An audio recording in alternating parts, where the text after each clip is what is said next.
এক জঙ্গলে একটি মোরগ ও মুরগি বাস করত।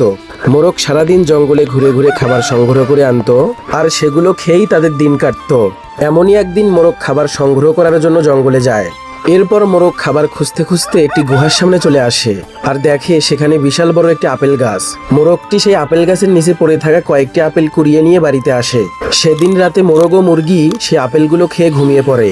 পরের দিন সকালে তারা ঘুম থেকে উঠে তাদের নিজেদের চেহারা দেখে তারা দুজনই অনেক ভয় পায়। তখনই তাদের সামনে একটি ডাইনি আসে আর ডাইনি তাদেরকে বলে, তোমরা যে আপেলটি খেয়েছো সে আপেলটি আমার গাছের আপেল।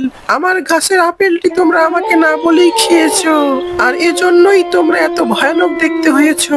তবে এটা থেকে মুক্তি পাওয়ার একটাই উপায়, তোমরা যদি আমাকে একটা কচি মানুষের বাচ্চা খেতে দিতে পারো তাহলেই তোমরা আবার আগের মতো মোরগ ও মুরগি হতে পারবে।